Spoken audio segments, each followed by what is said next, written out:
नमस्कार दोस्तों, कैसे हैं आप सब। इस वीडियो में हम बात करेंगे मिलेट्स के बारे में।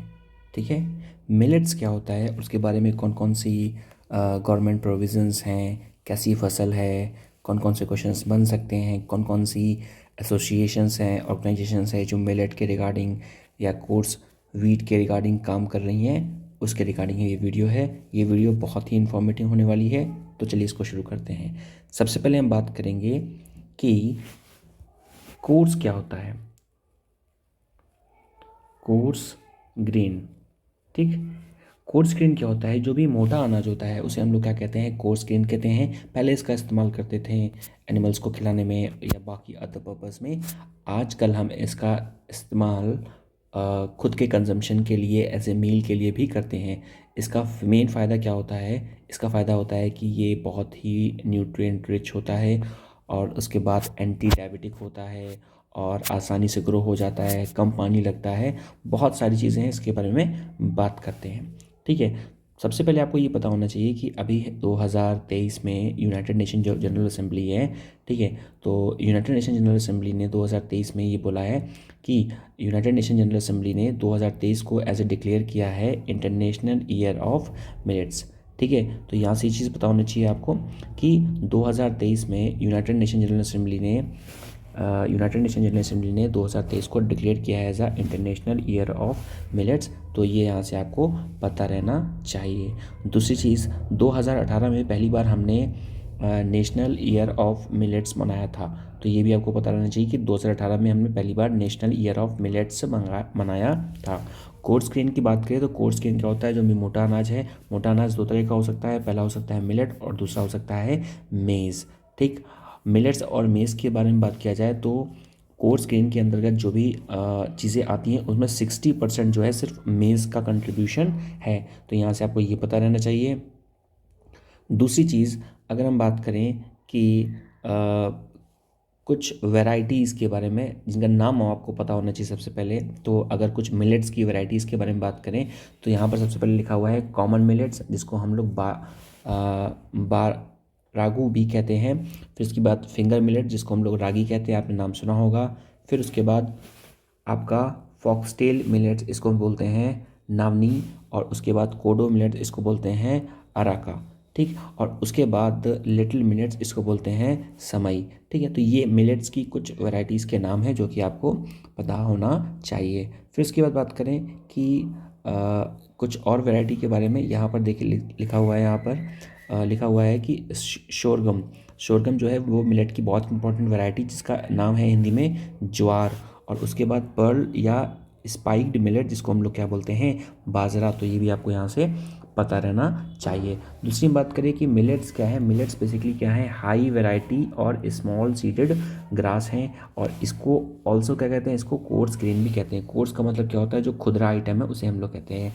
फिर इसको हम लोग सुपर फूड भी कहते हैं, क्योंकि ये सारे फूड को क्या करता है, सारे फूड यानी कि सारे न्यूट्रिएंट से इनरिच है।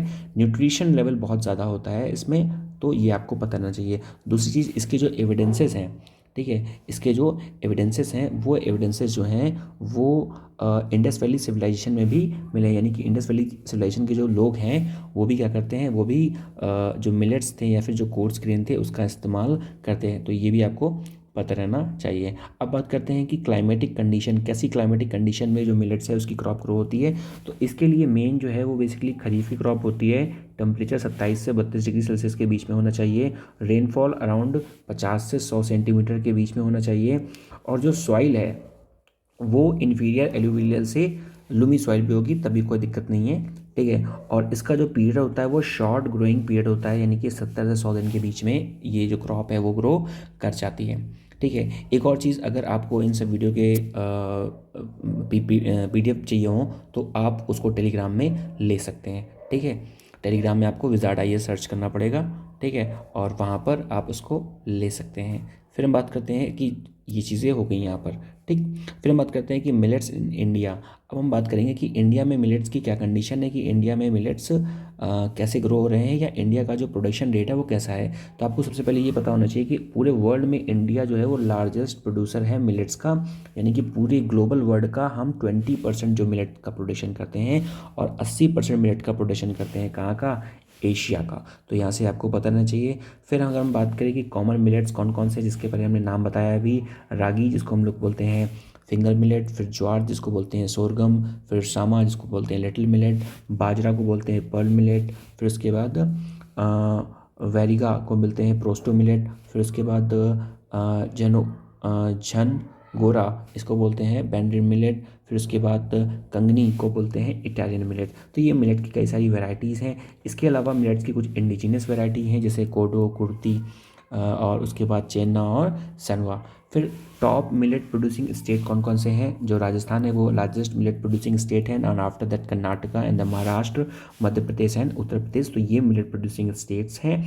और जो मिलेट्स का प्रोडक्शन है वो इंक्रीज़ हुआ है 14.52 million tons in compare to 2015 और 2016 से, टू 17.96 मिलियन टन, यानी कि 14.5 मिलियन टन से लगभग 18 मिलियन टन का जो है वो इंक्रीज़ हुआ है मिलेट प्रोडक्शन से। तो ये आपको ये यहाँ से पता रहना चाहिए। फिर हम बात करें आगे कि 2021-22 में टोटल जो है वो 16 मिलियन टन का जो है वो प्रोडक्शन हुआ था, जिसमें सबसे ज़्यादा जो प्रोडक्शन हुआ है वो है बाजरा का, फिर उसके बाद ज्वार का, और फिर उसके बाद रागी का। दैट इज़ आप इसको ऐसे याद कर सकते हैं BJR। तो BJR का जो प्रोडक्शन है वो सबसे ज़्यादा हुआ है, पहला बाजरा है, फिर ज्वार और रागी।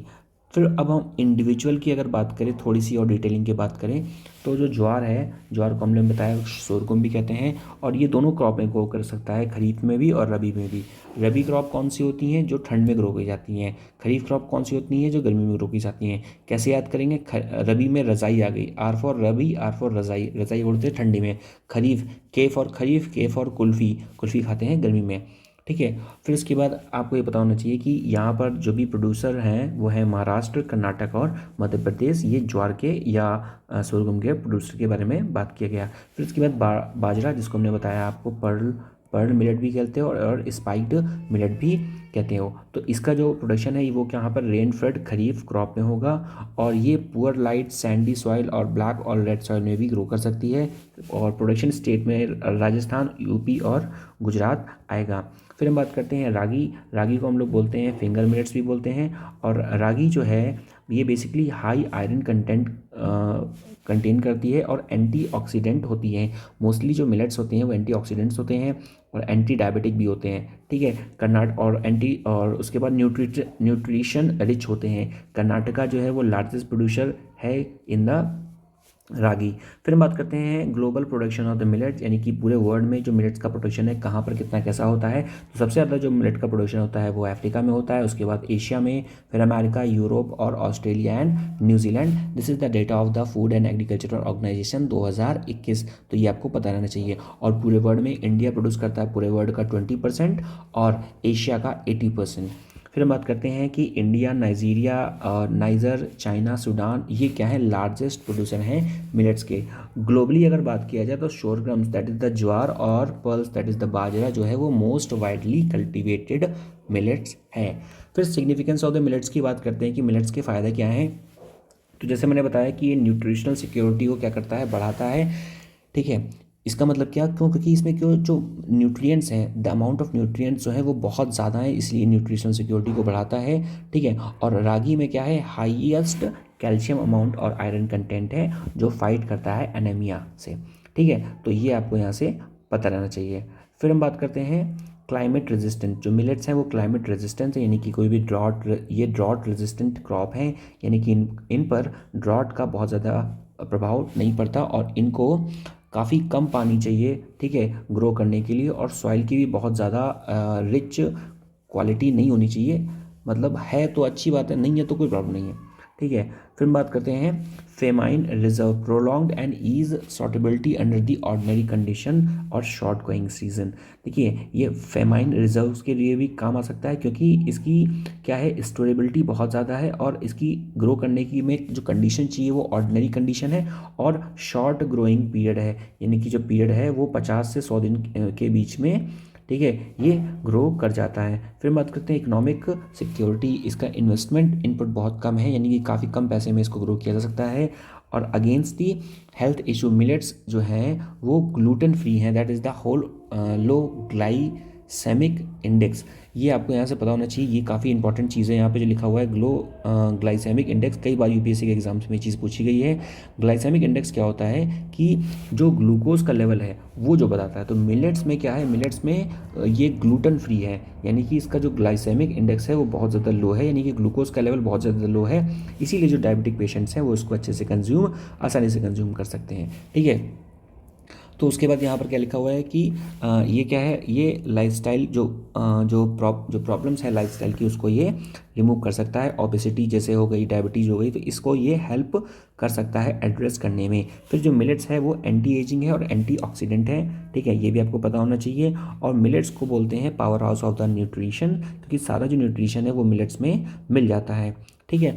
2018 में एग्रीकल्चर मिनिस्ट्री ने डिक्लेयर किया था मिलेट्स को एज द न्यूट्री सीरियल्स। तो ये भी पता होना चाहिए कि मिलेट्स को एज ए न्यूट्री सीरियल हमने डिक्लेयर किया हुआ था 2018 में by the ministry of the millets, ठीक है। तो यहाँ से यह चीज़ आपको पता रहना चाहिए। फिर आगे बात करें कि ग्लाइसेमिक इंडेक्स क्या होता है। मैंने बताया कि ग्लाइसेमिक इंडेक्स क्या होता है, जो भी ग्लूकोज का लेवल होता है, ठीक है, वो उसका मेजरमेंट करते हैं हम लोग ग्लाइसेमिक इंडेक्स में। तो ये जो मिलेट्स हैं उसमें ग्लाइसेमिक इंडेक्स जो होता है वो बहुत ही कम होता है, ठीक है, यानी कि जो ब्लड शुगर लेवल है, जो ग्लूकोज है वो काफ़ी कम रहता है, तो इसको जो डायबिटिक पेशेंट है वो भी खा सकते हैं। फिर बात करते हैं Indian institute of millet research, ये लोकेटेड कहाँ पे है, राजेंद्र नगर में, ठीक है, हैदराबाद तेलंगाना में है। और is an agricultural research institute engage in the basic and the strategic research on the sorghum and other millets, यानी कि इंडियन इंस्टीट्यूट ऑफ जो मिलेट रिसर्च है जो कि राजेंद्र नगर में लोकेटेड है हैदराबाद तेलंगाना में, ये एक एग्रीकल्चरल रिसर्च इंस्टीट्यूट है, ठीक है। और जिसका काम क्या है, स्ट्रेटेजिक रिसर्च करना, किस पे, सोरगुम और जो भी मिलेट प्रोडक्ट्स हैं उनमें। फिर उसके बाद Indian institute of millet research जो कि राजेंद्र नगर हैदराबाद तेलंगाना में है, ये ऑपरेट करता है under the Indian council of the agricultural research, that is the ICAR, ठीक। तो ये आपको यहाँ से पता होना चाहिए। फिर हम बात करते हैं अपेडा के बारे में, ये बहुत इंपॉर्टेंट बॉडी है, पता होना चाहिए एग्रीकल्चर से रिलेटेड। तो ये अपेडा क्या है, अपेडा क्या है, अपेडा का फुल फॉर्म होता है agricultural and processed food export developmental authority. APEDA का जो फॉर्मेशन हुआ था वो 1985 में हुआ था, ठीक।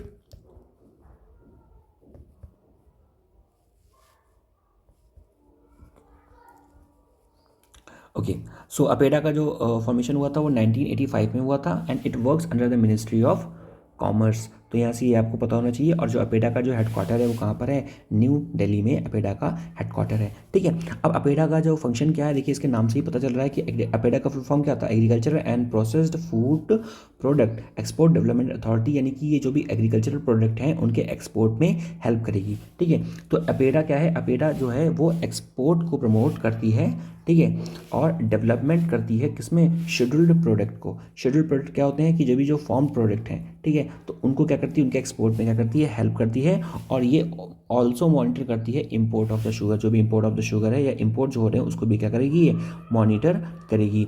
और ये इंस्पेक्शन करेगी जो भी मीट है या मीट प्रोडक्शन या स्लॉटर हाउस का इंस्पेक्शन करेगी, और प्रोसेसिंग प्लांट, स्टोरेज प्रेमाइसेस, ठीक है, तो इन सब का भी क्या करेगी, ये इंस्पेक्शन करेगी। फिर बात करते हैं शेड्यूल्ड प्रोडक्ट। जैसे मैंने बताया कि जो अपेडा क्या कर रही है, अपेडा बेसिकली मॉनिटर करेगी एक्सपोर्ट प्रमोशन को, यहाँ पर देखिए एक्सपोर्ट प्रमोशन को और शेड्यूल्ड प्रोडक्ट को, ठीक है। तो ये यहाँ से दो चीज़ें हो गई। और उसके अलावा शेड्यूल्ड प्रोडक्ट के बारे में बात किया जाए, ये होते क्या हैं, तो शेड्यूल्ड प्रोडक्ट के कई सारे यहाँ पे नाम दिए गए हैं, जैसे फ्रूट्स हो गया, वेजिटेबल्स हो गया, तो ये सब शेड्यूल्ड प्रोडक्ट हैं, ठीक है। Meat products, poultry, dairy products, तो ये सारे confectionery product, biscuit, bakery products, honey, chicory, sugar products, cocoa, chocolates, ये सारे क्या हैं, alcoholic, non alcoholic, cereals, ground nuts, pea, walnuts, pickle, papad, ठीक, और उसके बाद गम।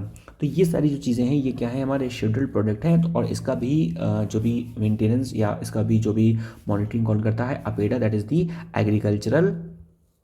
Agricultural processed food export development authority, जो कि कंपनी थी 1985 में बनी थी। फिर बात करते हैं फ्लोरिकल्चर और अच्छा ये सारी भी चीज़ें भी आएंगी, ग्रीन पेपर और herbal medicine plant, floriculture product, cashew nuts, तो ये सारे किस में आएंगे, शेड्यूल्ड प्रोडक्ट में। अब हम बात करते हैं एग्रीकल्चरल एक्सपोर्ट के बारे में। तो एग्रीकल्चर का जो एक्सपोर्ट है वो 2020-21 में कितना रहा था, 41 बिलियन, और 2021-22 में एग्रीकल्चरल एक्सपोर्ट रहा था 50 बिलियन। आपको पता होना चाहिए कि कोविड के टाइम पर जो सारी इंडस्ट्रीज थी वो बंद हो गई थी, और सिर्फ एक इंडस्ट्री जो चालू थी, यानी कि जिसने जीडीपी को संभाला था, वो कौन सी थी, वो थी हमारी एग्रीकल्चरल सेक्टर। फिर बात करते हैं कि सबसे ज़्यादा जो एग्रीकल्चर में एक्सपोर्ट करते हैं वो करते हैं राइस, उसके बाद मेराइन और वीट, शुगर, तो ये सारी जो चीज़ें हैं वो एक्सपोर्ट करते हैं। ठीक है, फिर बात करते हैं कि अपेडा के की तरह ही एक हमारे पास और ऑर्गेनाइजेशन है which is the marine product export development authority. ये इस्टेब्लिश हुआ था under the marine product export developmental act of 1972। ये जो सी फूड्स हैं या जो भी मैराइन फूड्स हैं उनके मॉनिटरिंग करता है, और it works under the ministry of commerce. तो यहाँ से आपको पता होना चाहिए, ये फोकस करता है मार्केट प्रमोशन में, कैप्चर ऑफ द फिशरीज़ में, कल्चर फिशरीज़ में, प्रोसेसिंग ऑफ द इंफ्रास्ट्रक्चर, और value addition, quality control and research development में क्या फोकस करता है, that is the marine product and export development authority. अब हम बात करेंगे initiatives for the nutritional security through the intensive millet promotion.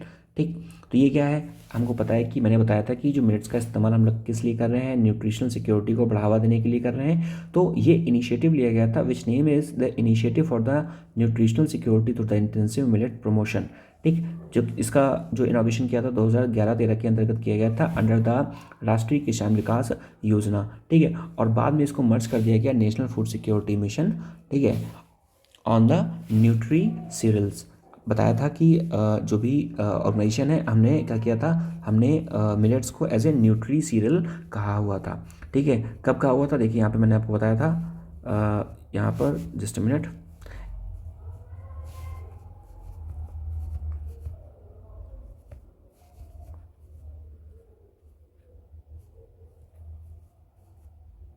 Okay, maybe I am not getting it right now. ठीक है, तो वैसे भी हमने क्या बताया था कि जो भी मिलेट्स हैं हमने उसको कैसे किस कैटेगरी में रखा है, मिलेट्स को हमने रखा है न्यूट्री सीरियल्स की कैटेगरी में। ठीक है, अब हम आगे बात करते हैं। अब आगे क्या है, sub mission on the national food security mission.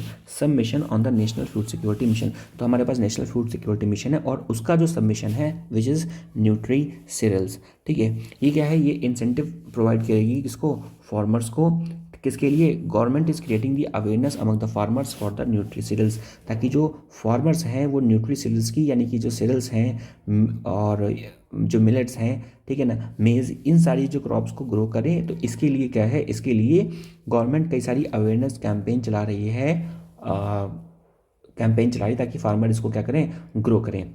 दूसरी चीज़ आपको ये पता होना चाहिए कि हमने क्या किया है, हमने जो मिलेट्स हैं, ठीक है, तो मिलेट्स को हमने रखा हुआ है अंडर दी एमएसपी। ठीक है, तो यानी कि एमएसपी के अंतर्गत भी हमने मिनिमम सपोर्टिंग प्राइस, आपको पता होना चाहिए कि एमएसपी क्या होता है, एमएसपी का फॉर्म होता है मिनिमम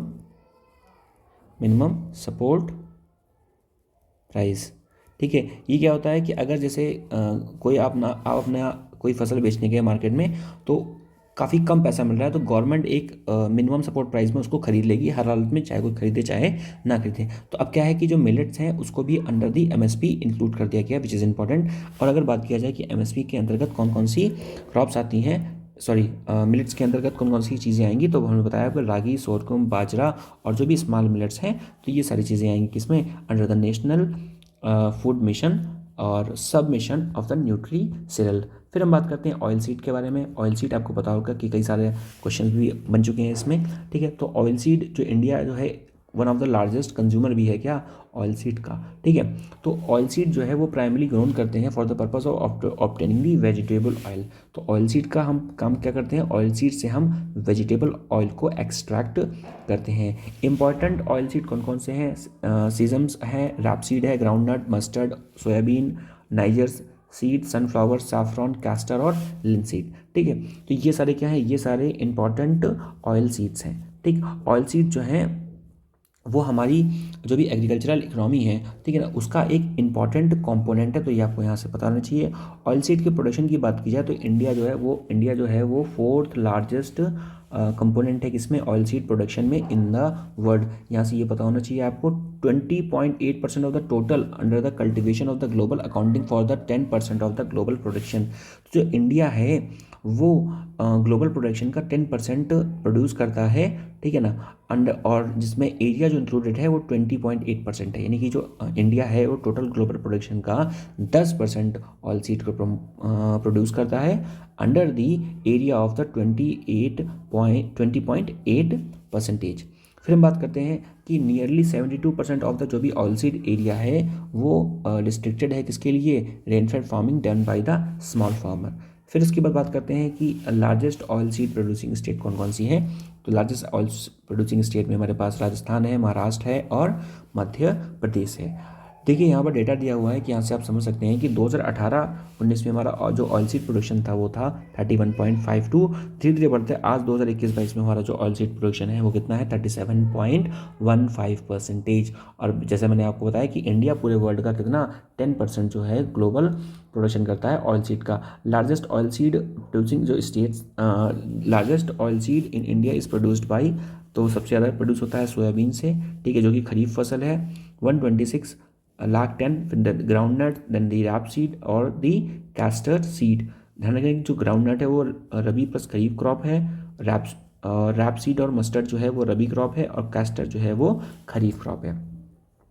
और उसके बाद सीजन भी क्या है, खरीफ क्रॉप है।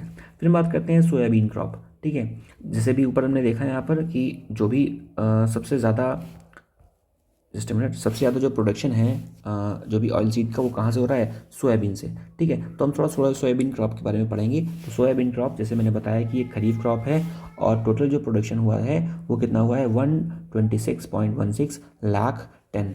फिर इंडिया जो है वो फिफ्थ लार्जेस्ट प्रोड्यूसर है किसका, सोयाबीन का, after the Brazil, US, Argentina और चाइना, ठीक। और जो लार्जेस्ट प्रोड्यूसर इन इंडिया जो है खरीफ 2022 में है, कौन कौन सी स्टेट्स हैं, वो मध्य प्रदेश है, महाराष्ट्र, राजस्थान और कर्नाटका है।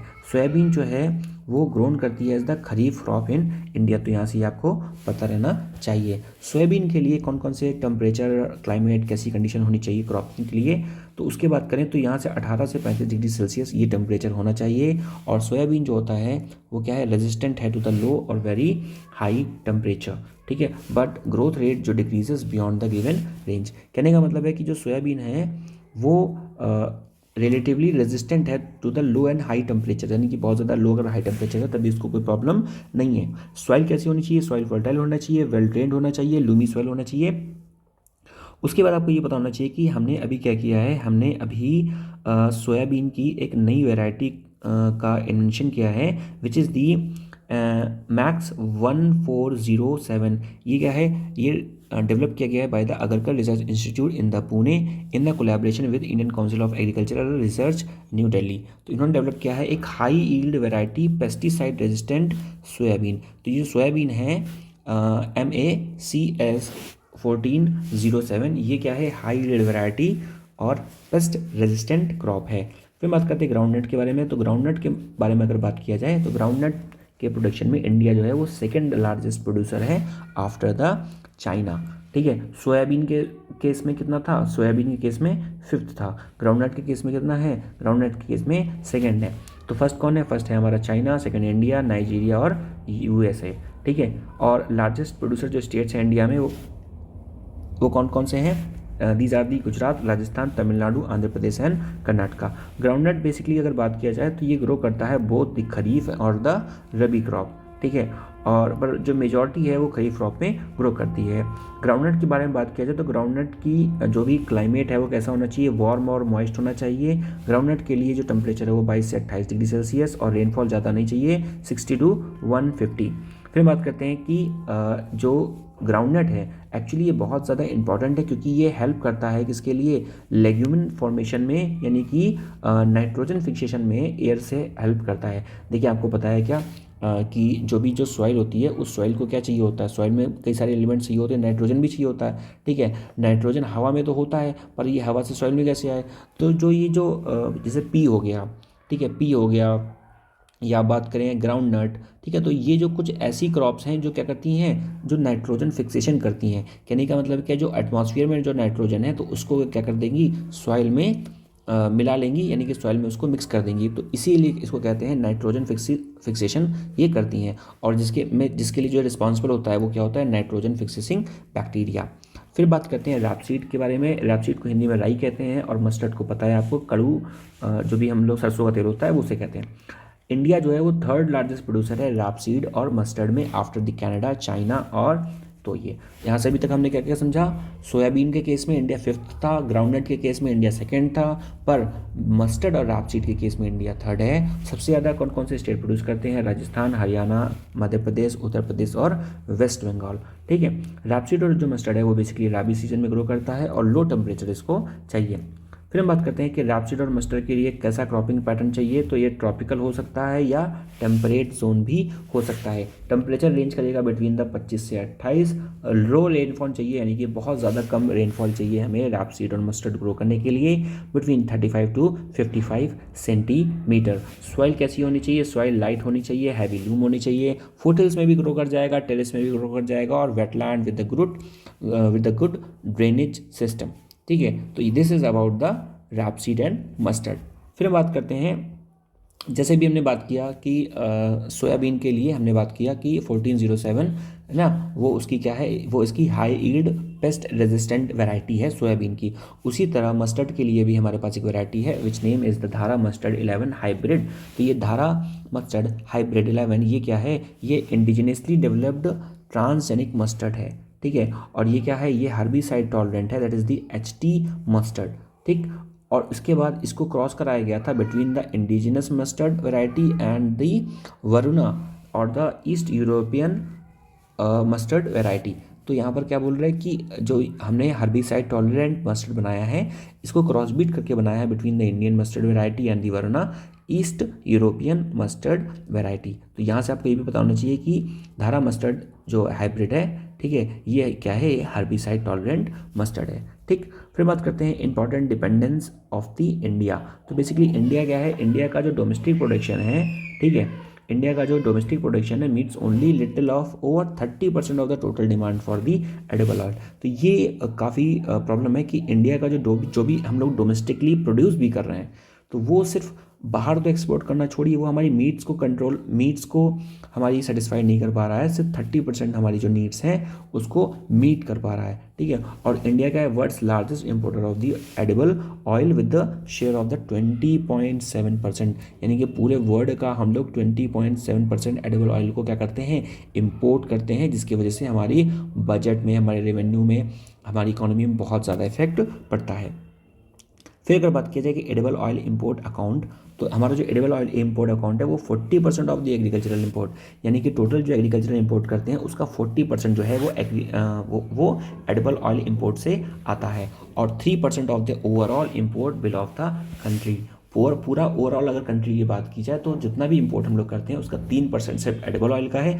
अगर सिर्फ एग्रीकल्चरल सेक्टर में देखेंगे तो टोटल कितना है, 40%। यहाँ से ही आपको बताना चाहिए। Major type of the soil कौन कौन सी हैं, देखिए मैं बताया आपको, पाम ऑयल जो है वो 62% of the total oil import है। सोया ऑयल जो है 21% of the total oil import है। सनफ्लावर ऑयल जो है 21% of the total oil import है, ठीक है। पाम ऑयल हम लोग कहाँ से इंपोर्ट करते हैं, इंडोनेशिया और मलेशिया से। सोया ऑयल इंपोर्ट करते हैं अर्जेंटीना, ब्राज़ील से। और सनफ्लावर हम करते हैं यूक्रेन और अर्जेंटीना से, ठीक। अब बात करते हैं important policy on the oil seed. कौन कौन सी इंपॉर्टेंट पॉलिसीज़ हैं जो ऑयल सीड में हमने फॉर्म्ड की हैं। तो first is the open general license, ठीक है। ये पॉलिसी है जो हमने ऑयल सीड के लिए अडॉप्ट की है। ये क्या है, ये जो पॉलिसी है ये फ्रीली इंपोर्टेबल करेगी विदाउट द रिस्ट्रिक्शन और विदाउट द लाइसेंस, यानी कि आप ऑयल सीड को क्या कर सकते हैं, ऑयल सीड या ऑयल जो प्रोडक्ट्स हैं, ठीक है, एडिबल ऑयल प्रोडक्ट है, उनको आप इंपोर्ट कर सकते हो। बहुत ज़्यादा लाइसेंसिंग की प्रॉब्लम आपको नहीं होगी, ठीक है, under the open general license. फिर हम बात करते हैं, सबसे इंपॉर्टेंट यहाँ पर बात करेंगे येलो रेवोल्यूशन के बारे में, ठीक है। अगर येलो रेवोल्यूशन के बारे में बात किया जाए तो येलो रेवोल्यूशन जो है बेसिकली ये स्टार्ट हुआ था 1986 से 87 में, और ये बेसिकली बूस्ट करेगा क्या, production of the edible oil. तो जो 1986 से 87 में जब येलो रेवोल्यूशन लॉन्च किया गया तो ये बेसिकली ऑयल सीड के प्रोडक्शन यानी कि एडिबल ऑयल के प्रोडक्शन को बढ़ाने के लिए लॉन्च किया गया था। पर्टिकुलरली अगर बात किया जाए कि जो मस्टर्ड और द सिसमे जो सीड्स हैं उसके प्रोडक्शन को बढ़ाने के लिए ये येलो रेवोल्यूशन लॉन्च किया गया था। येलो रेवोल्यूशन के अगर फादर के बारे में बात किया जाए तो ये कौन थे, हमारे सैम पिट्रोडा। तो सैम पिट्रोडा जो थे वो येलो रेवोल्यूशन के क्या थे, फादर थे। यहाँ से आपको पता होना चाहिए। येलो रेवोल्यूशन में हमने टारगेट किया था 9 ऑयल सीड्स को, जिसमें से हैं ग्राउंडनट, मस्टर्ड, सोयाबीन, सनफ्लावर, इसमें सनफ्लावर, नाइजर, लिंसीड और कैस्टर ऑयल, ठीक। और जिसमें हम लोग यूज़ करने वाले थे हाइब्रिड सीड को, जो कि इंक्रीज़ करता agricultural land use of the modern technology input और इंसेंटिव्स टू द फार्मर्स। तो ये सारी चीज़ें आपको पता होना चाहिए रिगार्डिंग दी येलो रेवोल्यूशन। फिर बात करते हैं नेशनल फूड सिक्योरिटी मिशन, ठीक। नेशनल जो फूड सिक्योरिटी मिशन है ये बेसिकली सब मिशन है oil seed and oil palm के अंतर्गत। फिर हम बात करते हैं इसका जो सब मिशन है नेशनल फूड सिक्योरिटी मिशन का जो एक सब मिशन है वो है क्या, oil seed and the oil palm, ठीक। फिर बात करते हैं कि ये इंसेंटिवाइजेज और subsidises are being provided to the farmers through the state government और दीज 3 ब्रॉड इंटरवेंशंस, यानी कि जो नेशनल फूड सिक्योरिटी मिशन है उसके अंतर्गत एक मिशन है, पहला चीज़ आपको पता होना चाहिए, जिसका नाम है oil seed and the oil palm mission, ठीक। इसके अंतर्गत जो है जो सब्सिडीज़ हैं, ठीक है, ये जो इंसेंटिव्स हैं वो फार्मर्स को प्रोवाइड करेगी कौन, स्टेट गवर्नमेंट, ठीक है, अंडर द 3 ब्रॉड इंटरवेंशन। कौन कौन से इंटरवेंशन है, पहला है seed component, production input component और ट्रांसफर ऑफ टेक्नोलॉजी। तो ये भी चीज़ पता होनी चाहिए। पाम ऑयल की बात की जाए तो हर साल जो इंपोर्ट है वो कितने का है, 40,000 करोड़ का इंपोर्ट हम लोग करते हैं पाम ऑयल के बारे में। फिर हम बात करते हैं नेक्स्ट स्कीम के बारे में, that is the national mission on the edible oil palm, ठीक। इसका एम क्या है, ये इसका एम है कि इंक्रीज़ करेगी कंज्यूमर की awareness to maintain the consumption level of the 19 kg per person per annum till 2025-26, ठीक है। तो ये क्या करेगी कि ये मेंटेन करेगी हर पर्सन, ताकि 19 kg per person per annum सालाना इतना कंज्यूम कर सके एडिबल ऑयल 2025 और 26 तक।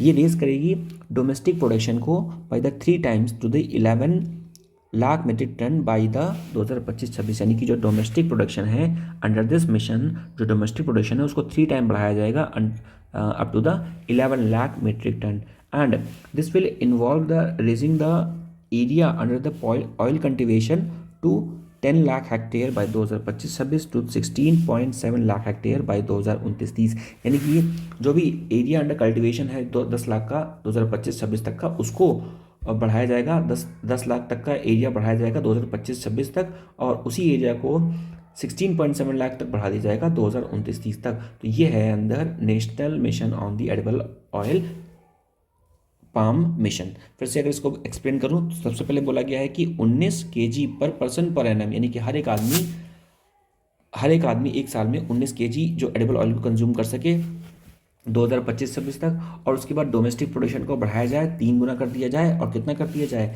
11 लाख मीट्रिक टन बाय 2025-26, और उसके बाद जो भी एरिया अंडर कल्टीवेशन है वो पाम ऑयल का, उसको 10 लाख हेक्टेयर बढ़ा दिया जाए 2025-26 तक, और 16.7 लाख हेक्टेयर बढ़ाया जाए 2029-30 तक। तो यहाँ से यह चीज़ आपको पता रहनी चाहिए। फिर अगर बात करें यहाँ पर कि national edible oil mission oil palm जो है ये एक self reliance edible oil investment plan of over the 11,000 crore rupees, यानी कि गवर्नमेंट ने 11,000 करोड़ रुपए हर पिछले 5 साल में इसको दिए हैं, किसको, that is the national mission on the edible oil palm, ठीक। यहाँ से ये चीज़ आपको पता होना चाहिए। फिर बात करें अगर कि स्पेशल इम्फेसिस दिया गया है इस स्कीम में टू द इंडिया के नॉर्थ ईस्टर्न स्टेट को, अंडमान एंड निकोबार स्टेट को, due to the conducive weather conditions in the region, यानी कि ऑयल पाम प्रोडक्शन के लिए नॉर्थ ईस्ट का रीजन, अंडमान निकोबार का रीजन है, उसको स्पेशल इम्फेसिस दिया गया है। इस स्कीम के अंतर्गत जो ऑयल पाम के जो फार्मर्स हैं उनको फाइनेंशियल असिस्टेंस दिया जाएगा, और एक प्राइस और वायबिलिटी फार्मूला भी दिया जाएगा इस स्कीम के अंतर्गत, यानी कि जो हमारे फार्मर्स हैं उनको फाइनेंशियल असिस्टेंस के साथ साथ एक वायबिलिटी फार्मूला का मतलब क्या होता है कि अगर उनको पैसे की डिमांड है तो बिना किसी उसके हम उसको पैसा वायबिलिटी या फंडिंग के द्वारा दे सकें। तो यहाँ से ये चीज़ हमको पता होनी चाहिए, ठीक है फ्रेंड्स, तो ये हमने बात की जितने भी इंपॉर्टेंट क्वेश्चन हो सकते थे रिगार्डिंग द मिलेट्स और अपेडा और जो भी seeds, oil seed, oil palm mission है, इन सब के बारे में बात किया गया। मिलते हैं आपसे नेक्स्ट वीडियो में। अगर आपको ये वीडियो अच्छी लगी तो इसको लाइक कर दें, चैनल को सब्सक्राइब कर लें, ज़्यादा से ज़्यादा लोगों तक हमारी वीडियो को शेयर करें, चैनल को स्प्रेड करें, चैनल को सपोर्ट करें। आपकी सपोर्ट करने से हमें नई वीडियो बनाने के लिए बहुत ही उत्साह बढ़ता है। ठीक है, till then thank you, take care, good bye, जय हिंद, जय भारत।